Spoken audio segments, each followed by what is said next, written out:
اعوذ باللہ من الشیطان الرجیم بسم اللہ الرحمن الرحیم ربی اشرح لی صدری ویسر لی امری واحلل عقدۃ من لسانی یفقہوا قولی ربی زدنی علما ربی زدنی علما ربی زدنی علما۔ السلام علیکم۔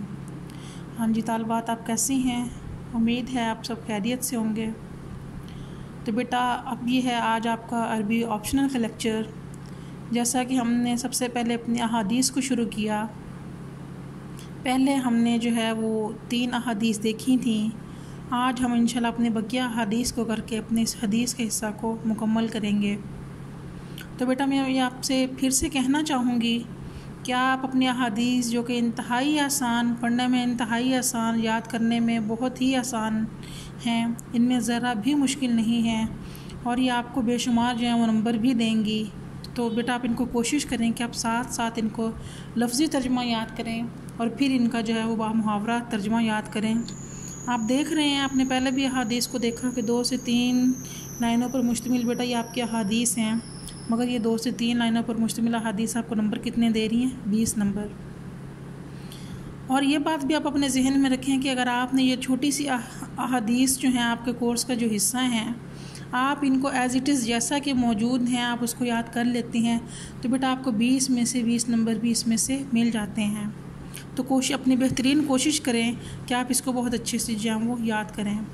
تو آج ہم اپنی جو ہے حدیث شروع کرتے ہیں۔ حدیث نمبر 4، قال رسول اللہ صلی اللہ علیہ وسلم، رسول اکرم صلی اللہ علیہ وآلہ وسلم نے فرمایا کہ من سرہ، جس شخص کو یہ بات خوش کرے یا اچھی لگے، ان یمد لہ، یہ کہ بڑھا دی جائے یا ڈھیل دے دی جائے، فی عمر ہی، اس کی عمر میں، ویوسع، اور وسیع کر دیا جائے، لہ، اس کے لیے، فی رزق ہی، اس کا رزق۔ تو اس کو کیا کرنا چاہیے؟ ویدفع، اور دور کر دیا جائے، عنہ، اس شخص سے، میتۃ السوء، بری موت سے۔ تو اس کو 2 کام کرنے ہیں۔ وہ 2 کام کون سے ہیں؟ فلیتق اللہ، تو اس شخص کو چاہیے کہ اللہ تعالیٰ سے ڈر جائے، ولا یصل رحمہ، اور اس شخص کو کیا چاہیے کہ صلہ رحمی کرے۔ دیکھیں اللہ تعالیٰ کے نبی نے بشارت دی ہے کن کاموں کی؟ 3 کاموں کی وسعت کی، 3 انعامات کی اللہ تعالیٰ کا تذکرہ فرمایا ہے، اور اس کے ساتھ مشروط کن کو کیا ہے؟ صرف 2 باتوں کو۔ دوبارہ سے ترجمہ دیکھتے ہیں۔ رسول اللہ صلی اللہ علیہ وآلہ وسلم نے فرمایا کہ جس شخص کو یہ بات خوش کرے کہ اس کی عمر کو بڑھا دیا جائے اور کشادہ کر دیا جائے اس کے لیے اس کا رزق، اور دور کر دیا جائے اس سے بری موت کو، فلیتق اللہ ولا یصل رحمہ، تو اس شخص کو چاہیے کہ وہ ڈر جائے اللہ سے اور اس کو چاہیے کہ صلہ رحمی کرے۔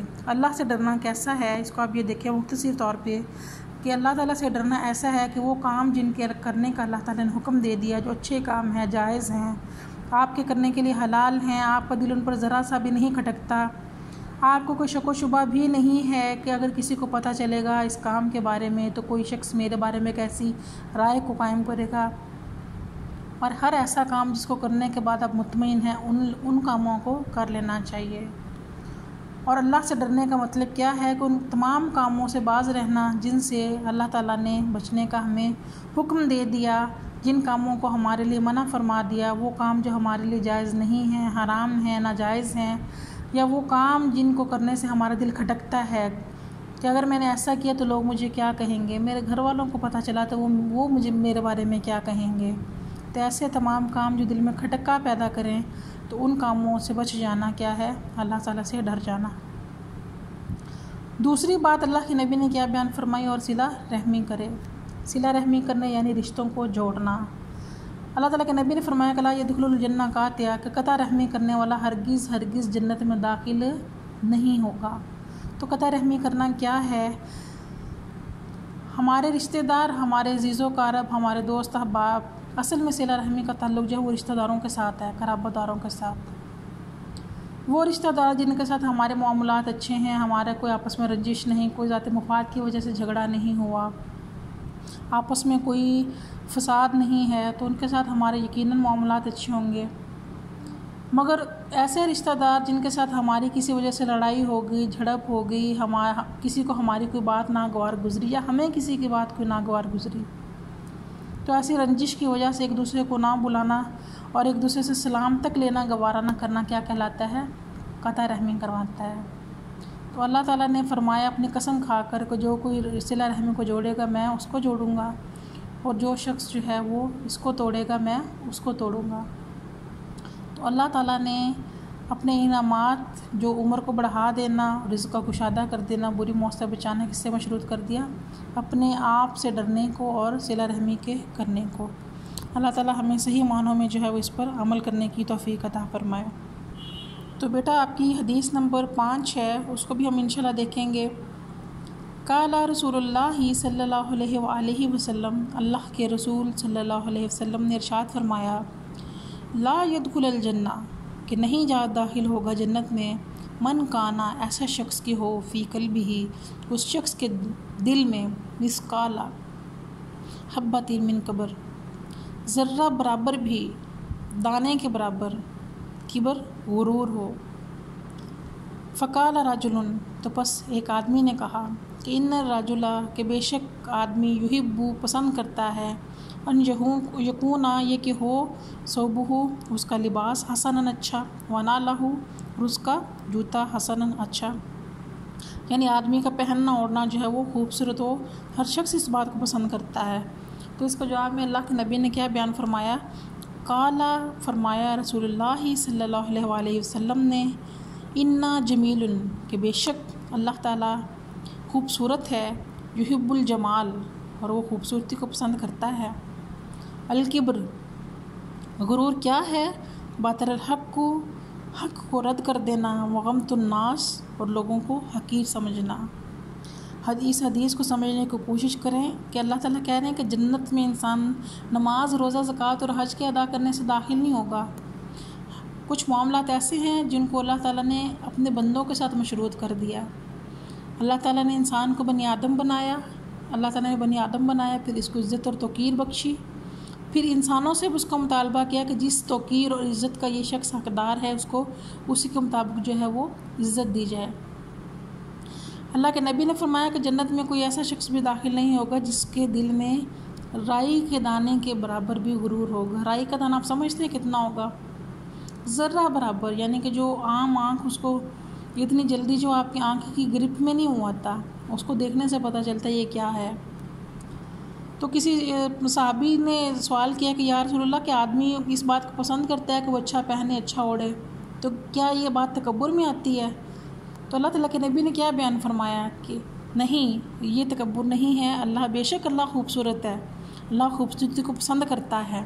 پھر اللہ کے نبی نے یہ بھی فرمایا کہ جس شخص کو اللہ تعالیٰ نے نعمتیں دے رکھی ہوں تو اللہ تعالیٰ بھی اس بات کو پسند کرتا ہے کہ اس کا بندہ ان نعمتوں کا اظہار کرے۔ اگر اس کے پاس اتنی وسعت ہے کہ وہ اچھا پہنے، اچھا کپڑا پہنے، اچھا جوتا پہنے، اچھا اوڑھے، اچھا چلے پھرے، تو بے شک انسان کو اللہ کا قدردان ہونا چاہیے۔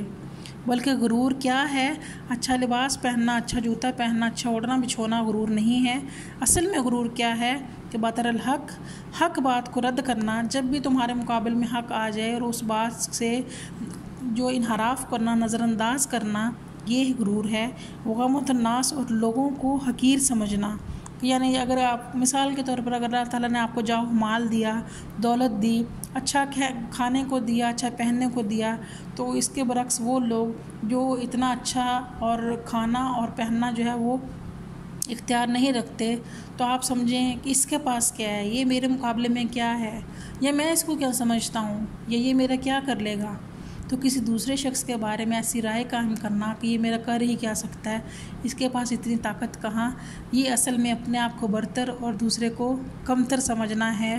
اور اصل میں اللہ کے نبی نے فرمایا کہ دوسروں کو کمتر سمجھنا، حقیر سمجھنا ہی کیا ہے؟ غرور کرنا ہے۔ تو اللہ تعالیٰ ہمیں جو ہے وہ حق بات کو سمجھنے کی توفیق عطا فرمائے اور لوگوں کی صحیح طور پر قدردانی کرنے کی جو ہے وہ توفیق عطا فرمائے۔ تو بیٹا اب آپ اپنی حدیث نمبر 6 کو دیکھیں گے۔ یہ حدیث بہت ہی خوبصورت ہے۔ آپ یہ دیکھیں گے کہ اللہ تعالیٰ کے نبی نے اس میں دنیا اور آخرت کی بھلائی جو ہے وہ ساری کی ساری جو ہے وہ مانگ لی ہے۔ انسان اللہ سے دعا کرتا ہے جیسا کہ اللہ تعالیٰ نے ہر نماز کا حصہ بنا دیا۔ اللہ تعالیٰ نے کون سی دعا جو ہے وہ ہر مومن کو سکھلائی، جو انسان اپنی ہر نماز کے اختتام میں مانگتا ہے، ربنا آتنا فی الدنیا حسنۃ وفی الآخرۃ حسنۃ وقنا عذاب النار۔ تو یہی دعا ہے جو اللہ کے نبی نے جو ہے وہ اس حدیث میں ہمیں سکھلائی۔ قال رسول اللہ صلی اللہ علیہ وسلم، اللہ کے رسول صلی اللہ علیہ وآلہ وسلم نے فرمایا، اللہم اصلح لی، اے اللہ درست کر دے، لی میرے لیے، دینی میرے دین کو، اللہ زی وہ جو، ہوا عصمت امری جو حفاظت کا باعث بنا، امری میرے معاملات کا، اے اللہ میرے لیے میرے دین کو درست کر دے جو میرے معاملات کی حفاظت کا باعث بنا۔ واصلح لی، اور درست کر دے، لی کس کے لیے، میرے لیے۔ یعنی آپ دعا کے الفاظ پہ غور کریں کہ جب انسان اپنے رب سے مانگتا ہے تو سارے کا سارا کس کے حق میں بہتر ہے؟ یقیناً آپ کی اپنی ہی ذات کے لیے۔ تو اللہ سے دعا ہے کہ اللہ مجھے اور آپ کو حقیقی معنوں میں اپنے سے مانگنے والا بنائے۔ واصلح لی، اور درست کر دے، لی میرے لیے، دنیا یا میری دنیا کو، اللہ تی دنیا کون سی ہے، فیہا جس دنیا میں معاشی میری معیشت ہے، یعنی میری روزی روٹی کے وسائل ہیں، اس کو بھی میرے لیے درست کر دے۔ واصلح لی، اور درست کر دے یا اللہ میرے لیے، آخرتی میری آخرت کو، اللہ تی آخرت کیا ہے، وہ جو الیہ جس آخرت کی طرف معادی میرا لوٹنا ہے۔ وجعل الحیات، اور یا اللہ بنا دے حیاتہ زندگی کو، زیادۃ لی بھلائی کے لیے، لی میرے لیے، فی کل خیر ہر بھلائی میں، اور بنا دے زندگی کو میرے لیے ہر بھلائی میں زیادہ، یعنی زیادہ سے مراد یہاں پہ برکت کے معنوں میں ہے۔ وجعل الموت، اور یا اللہ بنا دے موت کو، راحتاً راحت، لی میرے لیے، من کل شر ہر شر سے، اور یا اللہ موت کو میرے لیے تمام برائی سے نجات بنا دے۔ دیکھیں کتنی ہی خوبصورت دعا ہے۔ اللہ تعالیٰ ہمیں اس کو سمجھنے کی اور اس پر عمل کرنے کی جو ہے وہ توفیق عطا فرمائے۔ اس حدیث میں اللہ تعالیٰ کے نبی نے ہمیں اپنے لیے دنیا، آخرت، معیشت اور موت کے لیے آسانی اور راحت کی دعا جو ہے وہ سکھلائی ہے۔ تو بیٹا اب آپ کی حدیث نمبر 7 جو کہ آپ کی آخری حدیث ہے، آپ کی ٹوٹل اس نصاب میں 7 حدیثیں ہیں، اس کو بھی دیکھیں گے یہ حدیث کون سی ہے۔ اللہ تعالیٰ نے اپنے بندے کو کچھ کام کرنے کا کہا ہے، وہ کام جو اللہ تعالیٰ کے نبی نے اس حدیث میں بیان فرمایا، اگر کوئی شخص ان کو کرتا ہے تو وہ یقینی طور پر مومن ہے۔ تو آپ یہ کہہ سکتے ہیں کہ اللہ تعالیٰ کے نبی نے اس حدیث میں مومن کی نشانیاں بیان فرمائی ہیں۔ اب اس حدیث کو دیکھیں۔ قال رسول اللہ صلی اللہ علیہ وسلم، اللہ کے رسول صلی اللہ علیہ وسلم نے ارشاد فرمایا، اتقی تو بچ جا، المحارم حرام کاموں سے، تکن تو ہو جائے گا، عبد الناس سب لوگوں سے زیادہ عبادت گزار۔ یعنی سب سے زیادہ عبادت گزار کے لیے کیا ہے؟ ایسا نہیں ہے کہ اللہ تعالیٰ کے نبی نے فرمایا کہ تو نماز پڑھ، تو روزہ رکھ، تو راتوں کو قیام کر، تو نفلی عبادت کر، جو تو تہجد کی نماز پڑھ، تو زیادہ سے زیادہ حج اور یہ عمرے کر، تو زیادہ سے زیادہ زکوٰۃ ادا کر، بلکہ سب سے زیادہ عبادت گزار ہونے کو کہا تو بچ جا حرام کاموں سے۔ حرام کام کون سے ہیں جو اللہ اور اس کے نبی نے انسان کے لیے ناپسند فرمائے ہیں؟ تو کیا ہو جائے گا؟ سب لوگوں سے زیادہ عبادت گزار۔ ورزی، اور تو راضی ہو جا، کس بات پر راضی ہونا ہے؟ بما، اس چیز پر راضی ہو جا، قسم اللہ جو لکھ دیا یا تقسیم کر دیا اللہ تعالیٰ نے، لکا تیرے کے لیے، تکن ایسا کرنے سے تو ہو جائے گا، اگر الناس سب لوگوں سے زیادہ غنی۔ تو غنی کس کو کہتے ہیں؟ سب سے زیادہ دولت مند کو، جس کے پاس دولت کی فراوانی ہو اور وہ بڑی فراخ دلی سے پھر لوگوں میں تقسیم بھی کرتا ہے۔ تو اللہ تعالیٰ کے نبی نے کیا بیان فرمایا کہ تو اس بات پر راضی ہو جا جو تیرے اللہ نے تجھ میں تقسیم کیا ہے، تو تیرا اللہ کی اس تقسیم پر راضی ہو جانا تجھے کیا کرے گا؟ سب لوگوں سے زیادہ غنی کر دے گا۔ پھر اللہ کے نبی نے تیسری بات کون سی بیان فرمائی؟ وَأَحْسِنُ، اور تو اچھا سلوک کرے، کس سے؟ اِلیٰ جارِکَ، اپنے ہمسایہ سے، تکن مومنہ، تو ہو جائے گا مومن۔ تو اس میں آپ یہ دیکھتے ہیں ہمسایہ کے حوالے سے کہ اچھا سلوک کرنا ہمیں کیا کرتا ہے؟ مومن بناتا ہے۔ ہمسایہ جیسا کہ اس کے لفظ سے ظاہر ہے، ہمسایہ یعنی ایک ہی سائے میں پلنے والے۔ تو ہمسایہ کے حقوق اللہ کے نبی نے بیان فرمایا۔ مختصراً میں آپ سے اتنا کہنا چاہوں گی کہ اللہ کے نبی نے فرمایا کہ اللہ تعالیٰ نے ایک ہمسایہ کے اتنے زیادہ حقوق جو ہیں وہ بیان فرمائے ہیں۔ جبرائیل جب میرے پاس وہی لے کر آیا کرتے تو میں اس بات سے خوف زدہ تھا کہ ہمسایوں کے اتنے زیادہ حقوق کی وجہ سے کہیں اللہ تعالیٰ ہمسایہ کو وراثت کا ہی حقدار نہ ٹھہرا دیں۔ اور پھر اللہ تعالیٰ کے نبی نے اس حدیث میں کون سی بات بیان فرمائی؟ چوتھی بات کون سی ہے؟ وَحِبَّ لِلنَّاسِ، اور تو پسند کرے لوگوں کے لیے، مَا تُحِبُّ، جو تو پسند کرتا ہے، لِنَفْسِکَ، اپنے نفس کے لیے، تو ایسا کرنا تجھے کیا کر دے گا؟ تکن مسلمہ، تو ہو جائے گا مسلمان۔ تو آپ یہ دیکھیں اللہ کے نبی نے کتنے خوبصورت بیان فرمائی کہ تو لوگوں کے لیے اس بات کو پسند کر وہی جو تو اپنے لیے پسند کرتا ہے۔ تو اس کے برعکس اگر آپ حقیقت کو دیکھیں تو ہم کیا کرتے ہیں؟ وہ چیز جو ہمیں تھوڑی سی ریزنیبل سی مل رہی ہوتی ہے، تھوڑی سی کم پیسوں میں، ہم کہتے ہیں کہ دوسروں کے لیے تو یہی ٹھیک رہے گا۔ جو تھوڑی سی بیش قیمت لگتی ہے، تھوڑی سی اچھی لگتی ہے، اسے ہم یقینی طور پر اپنی ذات کے لیے پسند کرتے ہیں۔ تو دیکھیں اللہ تعالیٰ نے مسلمان ہونے کے لیے کون سی شرط جو ہے وہ اللہ کے نبی نے لازمی بیان کری کہ تو لوگوں کے لیے بھی اسی چیز کو پسند کر جو تو اپنی ذات کے لیے پسند کرتا ہے۔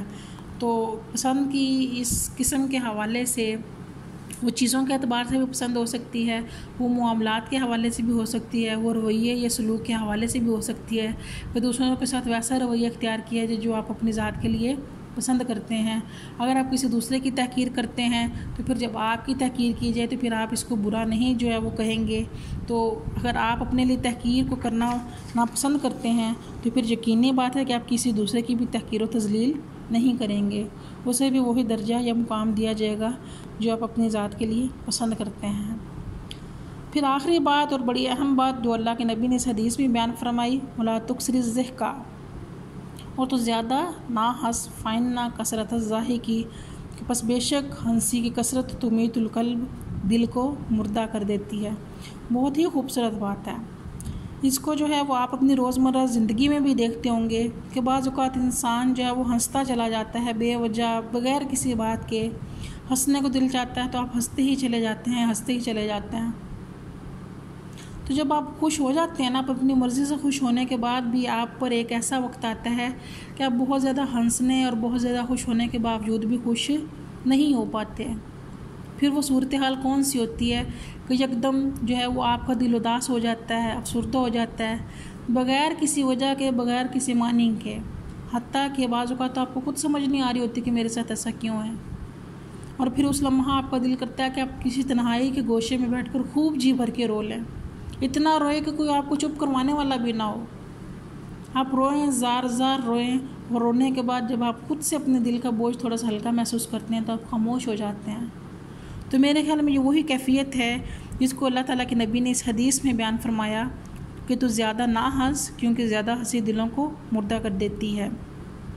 تو اس سے ہمیں پتہ چلتا ہے کہ یقیناً اللہ تعالیٰ نے ہمیں جن کاموں سے بچنے کا حکم دیا، یقینی طور پر ان میں ہمارے لیے کوئی نہ کوئی حکمت جو ہے وہ پوشیدہ ہے۔ اللہ تعالیٰ ہمیں صحیح معنوں میں، حقیقی معنوں کو، ان کو سمجھنے والا اور ان پر عمل کرنے والا جو ہے وہ بنائے۔ تو بیٹا آج آپ کا احادیث کا یہ حصہ جو ہے وہ اپنی تکمیل کو پہنچا۔ 7 احادیث ہیں، میں پھر سے آپ سے کہوں گی، جو آپ کا ایک لازمی سوال ہے، اس میں کسی قسم کا شک و شبہ نہیں ہے۔ 7 حدیثیں ہیں، ان میں سے آپ کو ایک حدیث کا ترجمہ آئے گا جو کہ 20 نمبر کا ہوگا، یا انہی احادیث میں سے سوال جواب آئیں گے۔ تو میرے خیال میں آپ سوال جواب کے آپشن کو چھوڑ دیں اور حدیث کا ترجمہ جو ہے وہ یاد کریں اور اپنے 20 نمبر کو یقینی بنائیں۔ تو بیٹا آج آپ کا 20 نمبر کا پہلا سوال جو ہے وہ مکمل ہو چکا ہے۔ آج کے لیے اتنا ہی کافی ہے۔ اللہ حافظ۔